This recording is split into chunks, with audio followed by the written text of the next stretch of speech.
نہایت ہی قابل صد احترام جملہ سامعین کرام، گزشتہ جمعۃ المبارک میں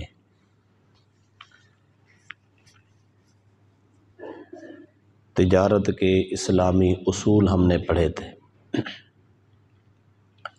جہاں ہم نے بات ختم کی تھی وہ یہ تھی کہ تجارت کے اسلامی اصول 6 ہیں۔ نمبر 1 اچھی نیت کرنا، نمبر 2 فرض کفایہ کی نیت کرنا، نمبر 3 دل میں حرص اور لالچ سے دل کو پاک رکھنا، نمبر 4 کاروبار بھی کرتے رہنا، اپنی زبان کو اللہ کے ذکر میں مصروف رکھنا، نمبر 5 شبہ اور شک والی چیزوں سے پرہیز کرنا، نمبر 6 بازار آخرت سے غافل نہ ہونا، یعنی نماز بھی پڑھیں، عبادات بھی کریں، ساتھ ساتھ کاروبار بھی کریں۔ یہ 6 اصول ہم نے تجارت کے پڑھے تھے۔ اس حوالہ سے تاجر کی 2 قسمیں ہیں، ایک اچھا تاجر ہے، ایک برا تاجر ہے۔ ایک سچا ایماندار امانت دار تاجر ہوتا ہے اور ایک جھوٹا فراڈیہ بھی تاجر ہوتا ہے۔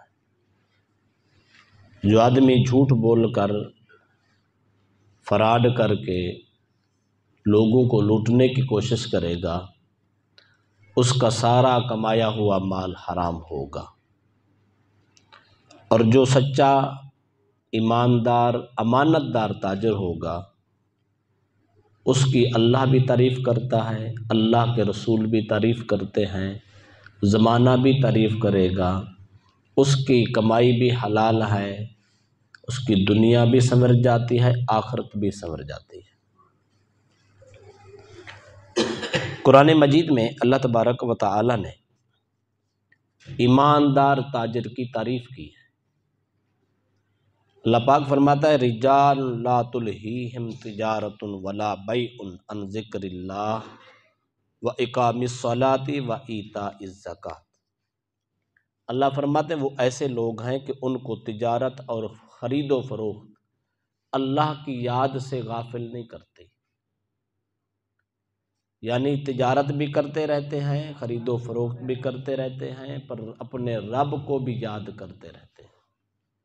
رب کو یاد کرنے کی کئی صورتیں ہیں، ان میں سے 2 کا ذکر اس آیت کریمہ میں یوں ہے، فرمایا وَإِقَامِ الصَّلَاةِ، بازار میں بیٹھا تاجر تجارت کر رہا ہوتا ہے، پر جب اذان ہوتی ہے تو وہ دکان چھوڑ کر، کاروبار چھوڑ کر اللہ کی بارگاہ میں جا کے سجدہ ریز ہو جاتا ہے۔ اپنے تجارت کے مال سے جب زکوٰۃ کا وقت آتا ہے تو وایتاء الزکوٰۃ، اپنے مال کی زکوٰۃ بھی ادا کرتا ہے۔ اللہ ایسے لوگوں کو سراہ رہا ہے، ان کی تعریفیں کر رہا ہے۔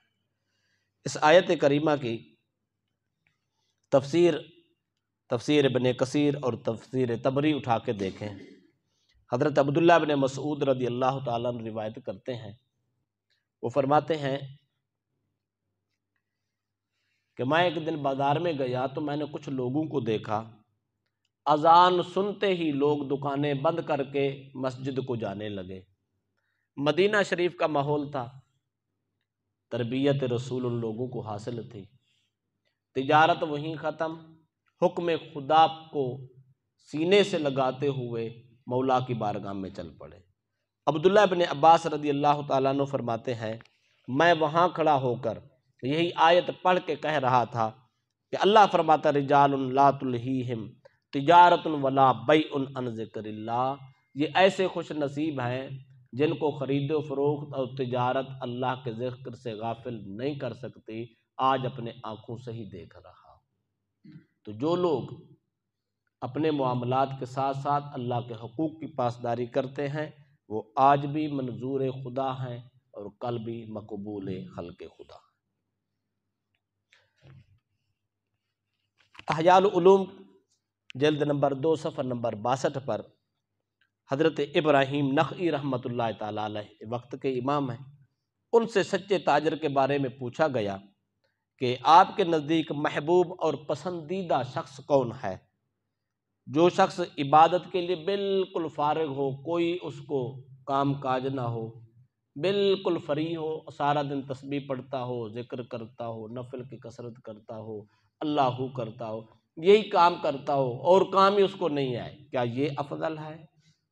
یا وہ تاجر جو بیٹھا تو بازار میں ہے، بیٹھا دکان پہ ہے، بیٹھا اپنی تجارت خانے پہ ہے، لیکن جب اللہ کی آواز اور اس کا بلاوا آتا ہے، دکان بند کر کے، کاروبار بند کر کے فوراً مولا کی بارگاہ میں جھک جاتا ہے۔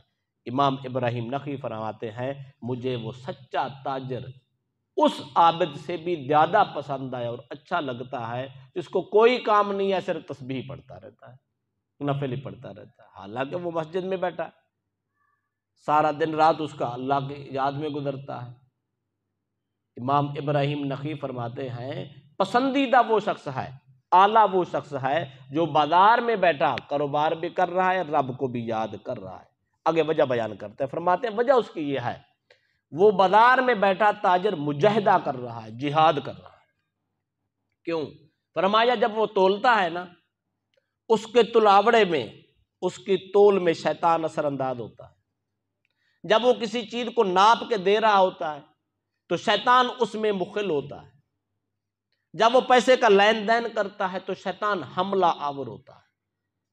تولتے وقت بھی شیطان اس کو کہہ رہا ہوتا ہے کم تول، گھاٹا نہ پڑ جائے، لیکن وہ شخص کیا کرتا ہے؟ وہ یہ نہیں دیکھتا کہ مجھے گھاٹا ہو رہا ہے یا نفع ہو رہا ہے، وہ یہ کہتا ہے میں نے 1 کلو دینا ہے تو کلو کا وزن پورا کر کے دیتا ہے، کم نہیں تولتا، پورا تولتا۔ تو شیطان سے مقابلہ کر رہا ہے، ایک چیز ناپ کے دے رہا ہے، جب پیمانہ مارتا ہے اور اس پہ فٹا رکھتا ہے تو دل میں خیال آتا ہے، شیطان وسوسہ ڈالتا ہے کہ 1 انچ کم کر لے، کون سا پتہ چل رہا ہے کون سا وہ دے کر رہا ہے، تھوڑا کر کے دے لے تو تیرے لیے کاروبار میں برکت ہو جائے گی یا تیرا مال بڑھ جائے گا، کسی اور آدمی کو بھی بیچ لے گا۔ وہ دکان پہ بیٹھا ہوا ایماندار تاجر جب چیز کو ناپتا ہے اور اس پہ پیمانہ چلا رہا ہوتا ہے تو دل میں خیال تو یہ بھی آ رہا ہے، لیکن وہ کہتا ہے نہیں، کسی کا حق نہیں مارنا، جتنے پیسے لیے ہیں اتنا ہی پورا ناپ کے دینا، یہ جہاد ہے۔ اور جب پیسے کا لین دین کرنا ہوتا تو شیطان پھر حملہ کرتا ہے، کہتا کوشش کر کم سے کم دے، لیکن تاجر کہتا ہے نہیں، ایسا نہیں ہے، جو حق ہے وہ لینا ہے، جو اس کا ہے اس کو دینا ہے۔ جب یہ فیصلہ انسان اپنے کاروبار کے پہ بیٹھ کے کرتا ہے، امام ابراہیم نخعی فرماتے ہیں مسجد میں بیٹھا تو صرف تسبیح پڑھ رہا ہے نا، وہ تو نوافل کی کثرت کر رہا ہے، اس پر تو شیطان کا حملہ ہی اتنا نہیں ہے۔ اور جو بازار میں بیٹھا ہے ہر وقت شیطان کے چنگل میں آئے، شیطان کے وار میں بیٹھا ہے، لیکن اپنا ایمان بچاتا ہے، اپنی غیرت بچاتا ہے، اپنی آخرت بچاتا ہے، کسی کا حق نہیں لیتا، اپنا حق لیتا ہے، دوسروں کا حق دیتا ہے، وہ مجاہد ہے۔ بازار میں بیٹھا جہاد کر رہا ہے، اب اذان ہو گئی، ادھر سے جہاد کر رہا تھا، ادھر سے اللہ کے حکم پہ چل کے نماز پڑھنے آیا، تو وہ فرماتے ہیں یہ افضل ترین تاجر، یہ نفل عبادت کی کثرت کرنے والے سے بھی اعلیٰ انسان۔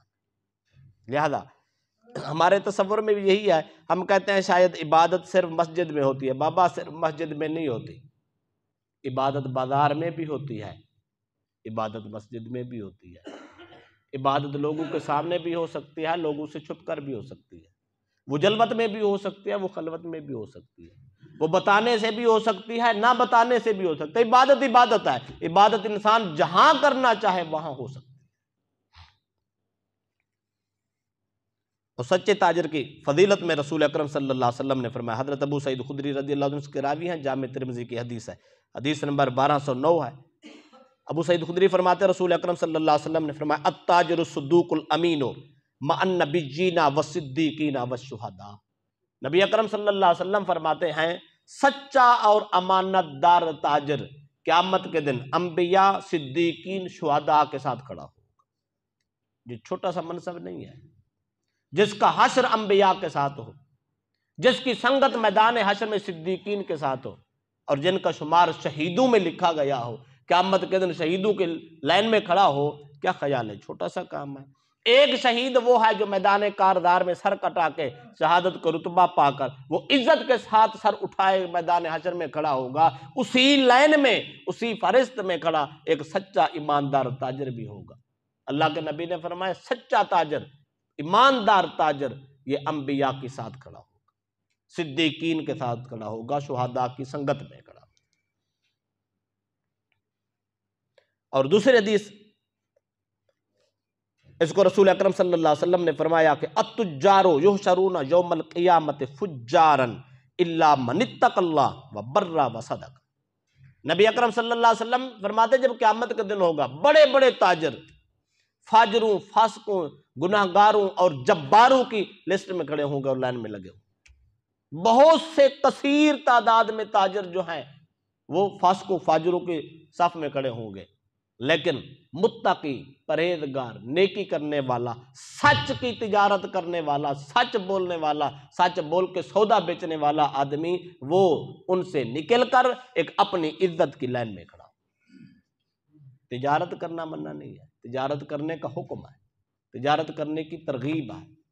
ہم نے پچھلے جو حدیث پاک پڑھی تھی، رسول اکرم صلی اللہ علیہ وسلم نے فرمایا 9 حصے رزق تجارت میں ہے، 1 حصہ رزق نوکری میں ہے، لہذا تجارت کرو، 9 حصے رزق اپنا حاصل کرو، تجارت کرو پر ایمانداری سے کرو، تاکہ انسان کی عزت بھی بچ جائے اور آخرت بھی بچ جائے۔ جھوٹے تاجر کے بارے میں نبی اکرم صلی اللہ علیہ وسلم نے فرمایا، مولا علی کرم اللہ وجہ الکریم اس کے راوی ہے، شرح مشکل الاثار للطحاوی میں حدیث نمبر 2086 ہے۔ حضرت علی کرم اللہ وجہ الکریم فرماتے ہیں رسول اکرم صلی اللہ علیہ وسلم نے مجھ سے فرمایا، یا علی لا تکن فتانا، اے علی کبھی فتان نہیں بننا، ولا تاجرن، عام تاجر نہیں بننا، الا تاجر خیر، بلکہ بہترین تاجر بننا ہے۔ فرما وجابیا فإن أولئک مصوفون فی العمل، رسول اکرم صلی اللہ علیہ وسلم نے فرمایا اگر تاجر بننا ہے تو خیر کا تاجر بننا ہے، پورا عمل کرنے والا بننا ہے، فاسقوں اور فاجروں میں کھڑا نہیں ہونا۔ وہ کون سا تاجر ہے جو فساقوں میں کھڑا ہو، اپنے رزق کو حرام کر دے، اپنے روزگار کو ذلیل کر دے؟ نہیں، اللہ کے نبی نے فرمایا علی اگر تجارت کرنی ہے تو نیک لوگوں والی تجارت کرنی ہے، پرہیزگاروں والی تجارت کرنی ہے، غاصبوں والی نہیں کرنی، جباروں والی نہیں کرنی، ظالموں والی تجارت نہیں کرنی، بلکہ صالحین والی تجارت کرنی۔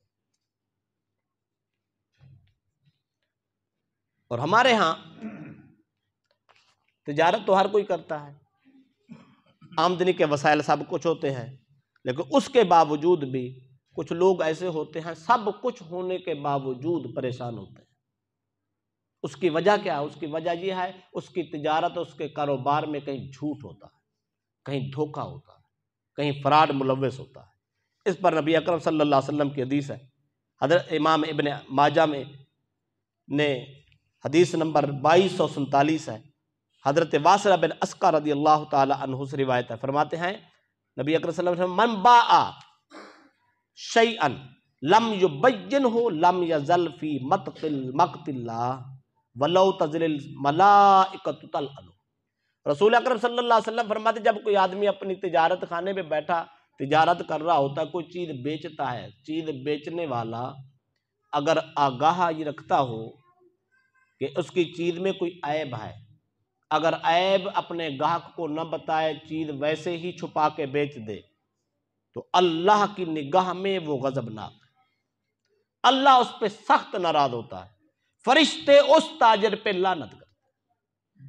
اب روزی کمانے نکلا تھا، دھوکے سے چیز بیچی، خدا بھی ناراض، خدا کی مخلوق بھی ناراض، اور فرشتوں کی لعنت ہوتے۔ کیا خیال ہے جس کاروباری آدمی کے کاروبار پہ رب کی لعنت ہو رہی ہے، فرشتوں کی لعنت ہو رہی ہے، رب کی ناراضگی ہو رہی ہو، وہ لاکھوں روپے کما کر کیوں نہ آئے، اس کو نہ سکون مل سکتا ہے، نہ عزت مل سکتی ہے، نہ برکت ہو سکتی ہے، کچھ بھی نہیں ہوتا۔ کیوں؟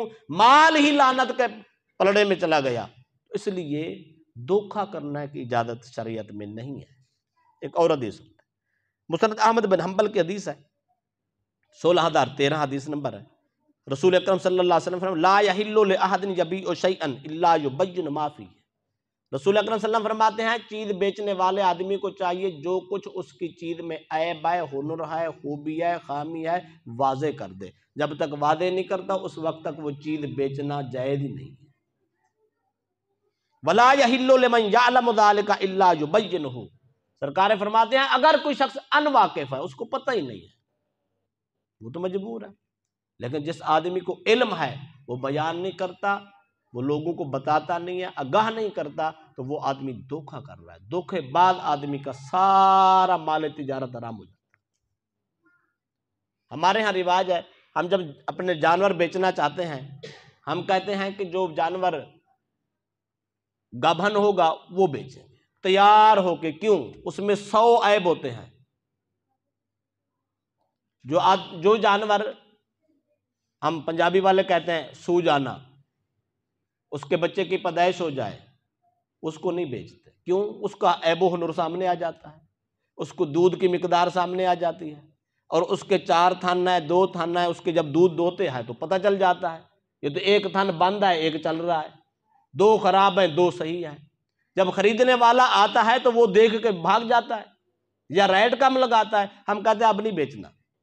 ہم اس وقت بیچیں گے جب یہ چیزیں نظر ہی کسی کو نہ، دھوکہ دے کے۔ یا کچھ لوگ جانور بیچتے ہیں تو 2 دن کے لیے اس کو دودھ دہنا ہی نہیں ہے تاکہ کھیری میں دودھ جمع ہو جائے، وہ آ کر جب دودھ نکالیں گے تو دودھ بڑا ہوگا، قیمت زیادہ دیں گے۔ یہ سب کچھ دھوکہ ہے، فراڈ ہے، بے ایمانی ہے، عیب چھپانے والی بات ہے۔ یہ سب کچھ جانور بک جاتا ہے، مال آ جاتا ہے، پر مال سارا حرام ہو جاتا ہے۔ ایسے مال بیچنے والے پہ رب رسول کی لعنت۔ لہذا تھوڑی سی لالچ کی خاطر اپنا لاکھوں روپے کو ضائع نہیں کرنا، حرام نہیں کرنا، اس کو ذلیل نہیں کرنا، اپنے رزق میں بے برکتی پیدا نہیں کرنا۔ ایک اور حدیث جامع ترمذی کی حدیث ہے، حدیث کا مال ہے رسول اکرم صلی اللہ علیہ وسلم کا طریقہ تھا، آپ روزانہ ظہر کی نماز پڑھ کے آپ بازار کا چکر لگاتے تھے، مدینے کے بازار کو جا کے چیک کرتے تھے۔ آج مولوی ہو یا پیر ہو وہ بازار جاتا ہی نہیں ہے، جائے تو پھر بازار کا ریٹ نہیں پوچھتا، بازار چیک نہیں کرتا، اصول نہیں پوچھتا، تاجرین سے بات چیت نہیں کرتا کہ کیا کر رہے ہو، کیسی تجارت کر رہے ہو، اصول تجارت تمہارے کیا ہیں، کیا شرعی اصولوں کی پاسداری کر رہے ہو یا نہیں کر رہے ہو، کسی چیز کی کوئی خبر نہیں ہے۔ رسول اکرم صلی اللہ علیہ وسلم کی سیرت یہ تھی، روزانہ ظہر کی نماز پڑھتے، بازار میں تشریف لے جاتے، منڈیوں میں تشریف لے جاتے، جا کے منڈیوں میں ریٹ چیک کرتے، تاجروں سے بات چیت کرتے، ان سے معاملات پوچھتے، تجارت کے اصول پوچھتے، طریقہ کار پوچھتے، پھر لوگوں کی تربیت کرتے، ان کو بتایا کرتے تھے۔ ایک واقعہ مشہور ہے کہ بارش کا موسم تھا، رسول اکرم صلی اللہ علیہ وسلم بازار تشریف لے گئے، آپ گئے تو ایک آدمی کے ہاں گندم کا ڈھیر پڑا ہوا تھا، لیکن گندم خشک۔ سرکار نے دیکھا ابھی بارش ختم ہوئی ہے، گندم بڑی خشک ہے۔ سرکار نے اس گندم کے ڈھیر میں ہاتھ ڈالا، ہاتھ ڈال کے جب باہر نکالا تو ہاتھ گیلا، یعنی اندر سے گندم گیلی تھی، بھیگی ہوئی تھی، اوپر سے بالکل خشک تھی۔ رسول اکرم صلی اللہ علیہ وسلم نے اس شخص سے فرمایا کہ یہ کیا ماجرا ہے، گندم اوپر سے خشک ہے اندر سے گیلی۔ اس نے کہا یا رسول اللہ بارش آئی تھی، بارش کی وجہ سے بھیگ گئی، تو میں نے کہا نیچے والی گندم جو خشک تھی اوپر ڈال دی، گیلی جو ہے وہ نیچے کر دی، تاکہ آنے والے آدمی صحیح طریقے سے اور جلدی سے خرید لے، بھیگی دیکھ کے گیلی دیکھ کے وہ بھاگ نہ جائیں، چلے نہ جائیں، تو اس لیے میں نے یہ کیا ہے۔ رسول اکرم صلی اللہ علیہ وسلم نے اس دن یہ تاریخی جملہ فرمایا تھا، فرمایا من غش فلیس منا، جو آدمی لوگوں سے دھوکہ کر کے اپنی تجارت کر وہ ہم میں سے نہیں ہے، اس کا تعلق میری امت سے نہیں ہے، اس کا رشتہ میرے ساتھ نہیں بنتا۔ دھوکہ دے کے لوگوں کو اپنا مال بیچنا، اپنی تجارت کرنا، کاروبار کرنا حرام ہے، ناجائز ہے۔ اتنی بڑی وعید کہ اس کے ساتھ نبی اکرم صلی اللہ علیہ وسلم اپنا تعلق ہی توڑ دیتے، رشتہ ہی ناتا چھوڑ دیتے۔ فرمایا تو جا، تیرا راستہ اور آئے، میرا راستہ۔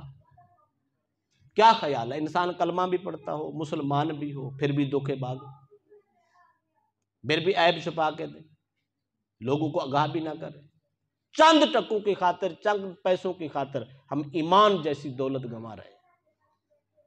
اللہ رسول کے ساتھ اپنا جڑا ہوا تعلق توڑ رہے. خدا را تجارت کرنی چاہیے پر ایمانداری سے، واضح کر کے.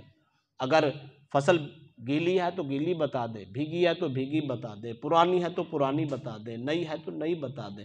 جب بتائیں گے تو پھر جو کچھ بے ہوگی بظاہر ہمارے ہاں چند پیسے تھوڑے آ جائیں گے، 1000-2000 کا فرق پڑ جائے گا، کچھ سینکڑوں کا فرق پڑ جائے گا، لیکن مال سارا حلال ہوگا. اللہ رسول کے ساتھ نسبت رہے گی اور جوڑ رہے گا. اگر یہ بچ گیا تو یاد رکھ لو ہم بچ جائیں گے، ورنہ نہیں.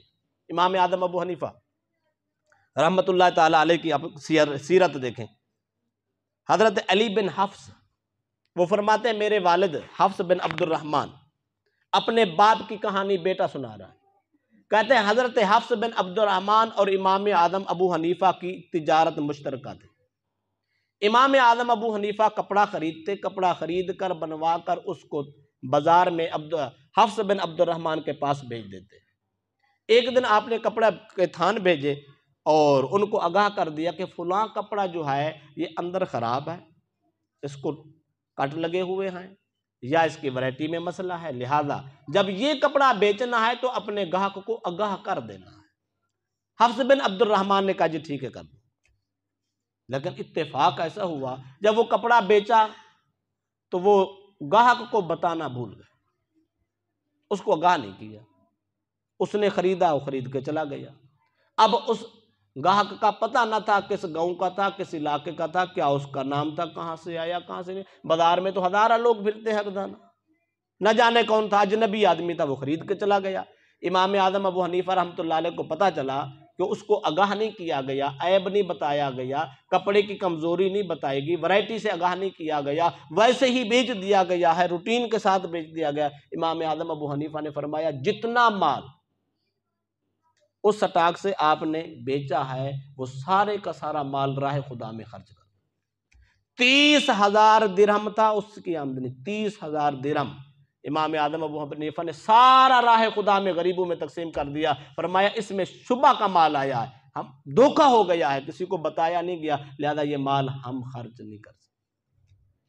اس کے بعد آپ نے فوراً حفص بن عبد الرحمن سے کہا آج سے تیرا اور میرا ناطہ ختم، تیرے ساتھ میں تجارت نہیں کر سکتا. کیوں؟ اس لیے کہ تو نے گاہک کو آگاہ ہی نہیں کیا، دھوکے میں چیز دے دی، اس کو ناقص کپڑا دے کے قیمت لے لی. تیرا فرض بنتا تھا اس کو آگاہ کرتا. اور بابا جن لوگوں کی سیرت یہ ہے وہ وقت کے امام بن جاتے ہیں، اور جو دھوکے دینے کی کوشش کرتے ہیں وہ آج بھی یہی ہیں، کل بھی. ممبروں پہ اسٹیجوں پہ نام ان لوگوں کے لیے جاتے ہیں جن لوگوں کا یارانہ خدا سے ہوتا ہے، جن کا تقوی اور بھروسہ خدا پہ ہوتا ہے، جن کے دل میں خوف ہوتا ہے، اور جو اتنے پرہیزگاری کی زندگی گزارتے ہیں پھر وہ بے شک مر جائیں لیکن ان کے ذکر مرتے نہیں ہیں، ان کی یادیں مرتی نہیں ہیں، ان کے تذکرے ختم نہیں ہوتے، بلکہ ممبروں پہ ان کے نام روشن رہتے ہیں. قیامت تک ان لوگوں کی سیرت روشن رہے. اور جو لوگ دھوکہ کرتے ہیں اللہ پاک نے ان کے لیے وعید بیان کی. سورۃ المطففین ہے، 1 سے 6 آیات آپ پڑھ کے دیکھیں، اس کی تفسیر جا کے پڑھ کے دیکھنا. اللہ پاک فرماتا ہے ویل للمطففین، ہلاکت ہے، خرابی ہے ان لوگوں کے لیے الذین اذا اکتالوا علی الناس یستوفون، جب ناپتے ہیں اپنے لیے تو لوگوں سے پورا پورا ناپ تول کے لے آتے ہیں. وَإِذَا قَالُوهُمْ أَوْ وَزَنُوهُمْ يُخْسِرُونَ، لیکن جب لوگوں کو تول کے یا ناپ کے دیتے ہیں تو اس میں خسارہ کمی کرتے ہیں. لینے کی باری آئے تو پورا وزن لینا ہے، لینے کی باری آئے تو پورا ناپ تول کے لینا ہے. جب دوسروں کو دینے کی باری آئے تو کم تولنا ہے، کم ناپنا ہے. اللہ فرماتا ہے الا یظن اولئک انہم مبعوثون لیوم عظیم، کیا یہ لوگ نہیں خیال کرتے کہ انہوں نے قیامت کے دن، وہ بڑے عظیم دن، 50,000 سال کے شدت کی گرمی کے دن، کیا انہوں نے اٹھنا نہیں ہے؟ کہ یہ لوگ سوچتے ہی نہیں ہیں. کیا سمجھتے ہیں کہ ہم دنیا میں دھوکہ کر دیں گے، لوگوں کے ساتھ کمی بیشی کر لیں گے، آزاد ہو جائے گا؟ اللہ فرماتا ہے کہ دنیا میں کمی بیشی کرنے والوں، قیامت کے دن کے عظیم دن کو یاد رکھو، تم نے اٹھنا ہے اور آنا ہے. کیا ہوگا؟ یوم یقوم الناس لرب العالمین، ساری قوم کو خدا کے سامنے کھڑا ہو کے حساب دینا ہوگا.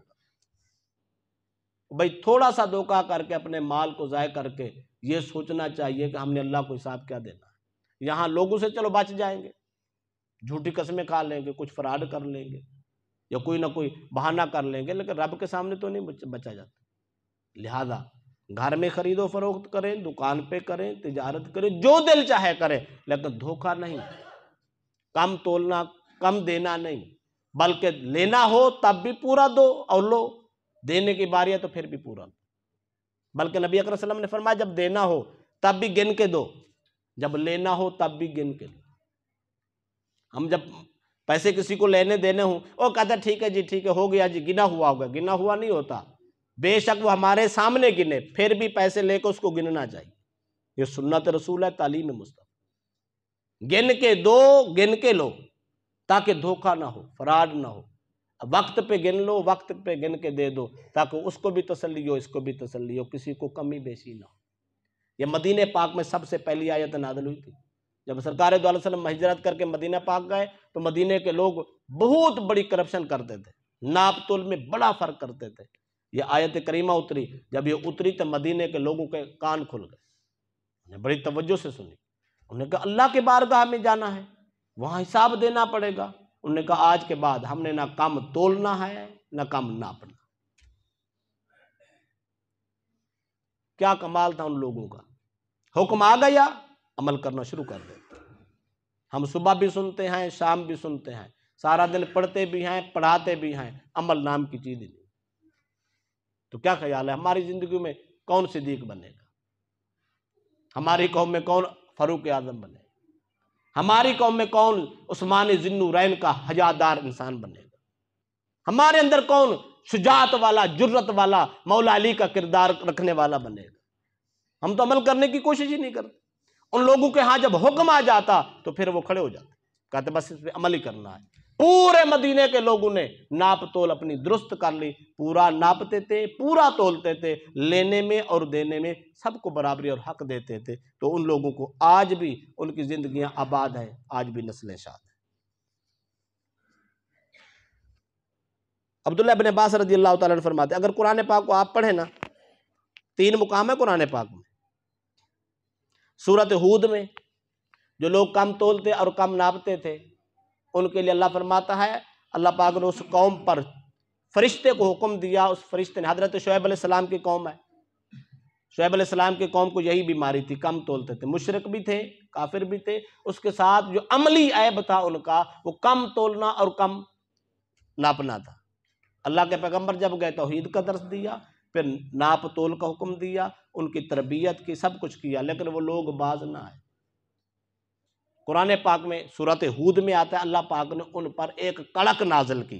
کڑک کیا تھی؟ اللہ نے ایک فرشتے کو بھیجا، اس فرشتے نے چیخ ماری، سارے کے سارے لوگ رات کو سوئے، صبح مرے ہوئے تھے، کوئی نام و نشان نہیں۔ اور سورۃ اعراف میں رجفتن کے لفظ آتے ہیں جس کا مطلب زلزلہ ہے۔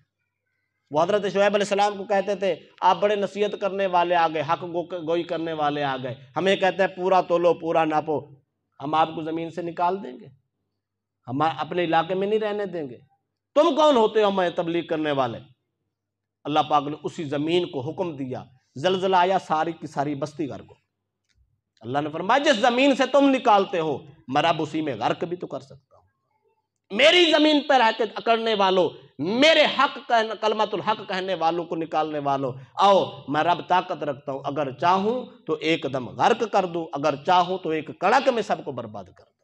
اور تیسرا قول آتا ہے سورۃ شعراء میں، اللہ فرماتا ہے عذاب یوم الظلہ، عذاب کا سائبان آسمان سے اترا، رات کو لوگ سوئے ہوئے تھے، صبح سب کی سب پوری بستی کو الٹا دیا گیا، سارے کے سارے ملا میٹ ہو گئے۔ اللہ فرماتا ہے میری زمین پہ رہ کے میرے فرمان کے خلاف۔ آخری جملہ کہہ دے تو ٹائم ہو چکا ہے۔ خدا کے بندو، کم تولنے والا، کم ناپنے والا، جھوٹ بولنے والا، عیب چھپانے والا، لوگوں سے دھوکہ کرنے والا، اس انسان کے رزق میں بے برکتی، لعنت کا مستحق رہتا ہے، اور آخرت کا عذاب اس کے لیے تیار ہے۔ کوئی خبر نہیں ہے اس کے لیے زندگی میں عذاب آ جائے یا آخرت کو عذاب۔ لہذا ہم سب کو سوچ کر اپنی تجارت کرنی ہے، اپنے معاملات کرنے ہیں، دھوکہ دینے کی کوشش نہیں کرنی۔ حق دینے کی کوشش